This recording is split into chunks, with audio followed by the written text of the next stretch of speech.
Hi y'all, Connie here. So today I want to show you about working into the front loop only. So these are just a couple rows of single crochet. All right, so I'm going to chain one and turn. I'm going to bring you nice and close here. Make sure you're in focus. All right, and then let's talk about the tops of these loops, right? So these little V's coming across the tops of our stitches have two loops, right? So normally when we do a single crochet, we work under both of those loops, right? So there's just a regular single crochet, okay? But if your instructions say to work under the front loop only, what you're gonna do is you're gonna work under just this one loop. So it's the loop that's closest to you when you look at the top of the stitch, okay? So that's the front loop only right there. So again, let me get you closer. Focus. All right, there's our two loops. Instead of inserting your hook under both of those loops, like you would with a regular stitch, you're going to work under just this front loop that's closest to you. Okay, let's do it one more time. Insert your hook from front to back, just under this one loop. Okay, instead of, you would normally work under both loops like that, right?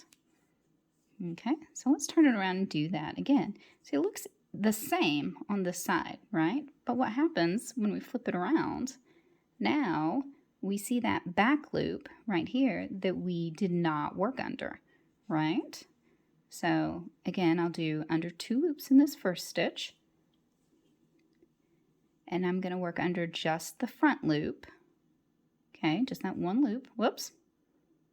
If I don't lose my yarn. Just the front loop. And that leaves that back loop free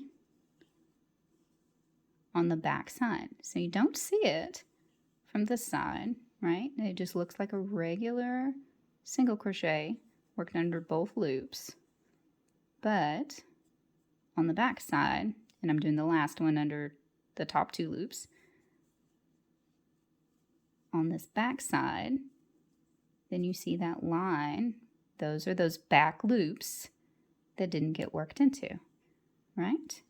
And the reason why I'm working under two loops in this first stitch is just because it makes the edge more stable. Now, you absolutely can work under just the front loop, and that's fine. But it's stretchier and less stable because you're only working under that one loop, so it can stretch out and make a bigger hole.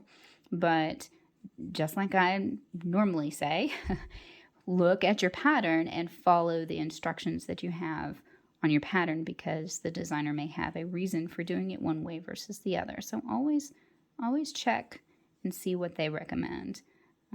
But in most of my patterns, if I'm doing front or back loops, then I'm going to work under both loops at the beginning and the end, just so that it's a nice stable edge. But here you can see, get you closer, we've got those back loops all the way across here on this row.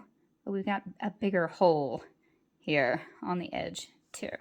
Let me show you a little bit bigger swatch. So this is a regular single crochet, just standard single crochets worked under two loops. All right, and then this is, sorry, that one still has a tail.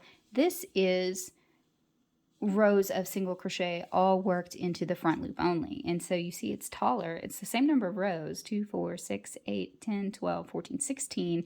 And then, let me flip this one over.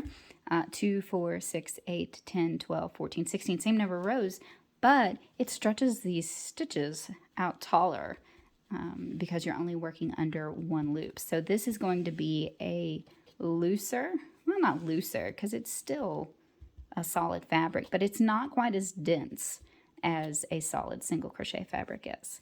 So that's what it would look like working under the front loop only. And I will go into it in more detail in another video, but this is what it looks like when you work into just the back loop only. So you get really varied texture doing the same stitch, just working into a different place. 2 loops, front loop only, back loop only. It's cool stuff. All right, I'll see you next time. Bye, y'all.